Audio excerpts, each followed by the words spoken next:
হলো কামেল পীর আর একটা হলো কামেলে মুকাম্মিল। এই কামেলে মুকাম্মিল পীরের অনুসারী হওয়ার পরে এই লোকগুলি হাসরের ময়দানে যখন উপস্থিত হয়ে যাবে, উপস্থিত হওয়ার পরে ওই সময় আপন আপন শায়েখ, আপন আপন গুরু, আপন আপন পীর মশায়েখগুলি আল্লাহ নবীর কাছে যায় বলবেন, নবী গো, এই লোকগুলি আমার কথা শুইনা মাথায় টুপি দিছে, মুখে দাড়ি রাখছে, নেশা করে, পাঁচ ওয়াক্ত নামাজ আদায় করে, নবী আপনার সুন্নতের উপরে অনুসারী হয়েছে, এদেরকে আপনি সুপারিশ করে জান্নাতে যাওয়ার ব্যবস্থা করে দেন। জোরে বলি সুবহানাল্লাহ। যদি দলিল চান দলিল দিতে পারি। আল্লাহ নবী হাদিস শরীফের মধ্যে বলেছেন, মান ক্বারাআল কুরআনা ফাস্তাযহারাহু ফাআল্লা হালালাহু ওয়া হারামা হারামাহু আদখালাহু আল্লাহুল জান্নাহ ওয়া শাফাআহু ফি আশরাতিন মিন আহলি বাইতিহি কুল্লুহুম ক্বাদ ওয়াজাবাত লাহুন নার। এটা হাফেজে কোরআন 10 জন মানুষকে সুপারিশ করে জান্নাতে নিতে পারবে। জোরে বলে সুবহানাল্লাহ। যাদের উপরে জাহান্নামের ফয়সালা হয়ে গেছে, জাহান্নামের সিদ্ধান্ত হয়ে গেছে, ওই জাহান্নামী সিদ্ধান্ত গ্রহণকারী যাদের ফয়সালা হয়ে গেছে তাদেরকে সুপারিশ করে 10 জনকে জান্নাতে নিতে পারবে একটা হাফেজে কোরআন। জোরে সুবহানাল্লাহ।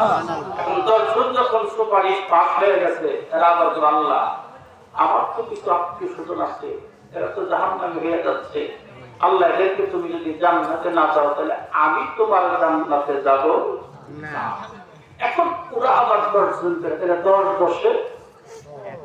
100 100 জন, 100 জন আবার সুপারিশ করা শুরু করলে 10,000 1000 10,000 1 লাখ। কথা ঠিক না নাকি? এটা স্বয়ং নবী করিম সাল্লাল্লাহু আলাইহি ওয়াসাল্লামের সহিহ হাদিস শরীফ। জোরে সুবহানাল্লাহ।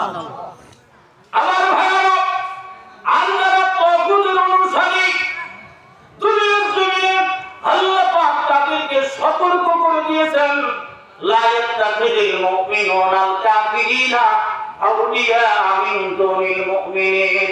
আল্লাহ বলেছেন, খবরদার তোমরা দুনিয়ার কোন কাফের মুশরিক বেঈমান বেদীন এদের সাথে বন্ধুত্ব করিও না, ভালোবাসা করিও না।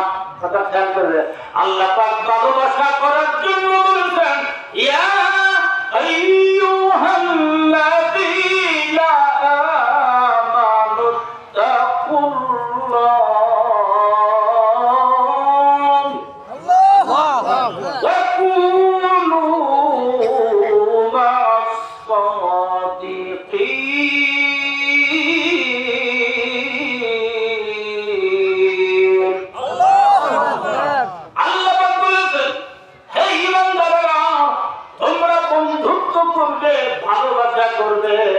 একটা সাদিক ব্যক্তির সাথে। সাদিক ব্যক্তি, জোরে বলি সুবহানাল্লাহ।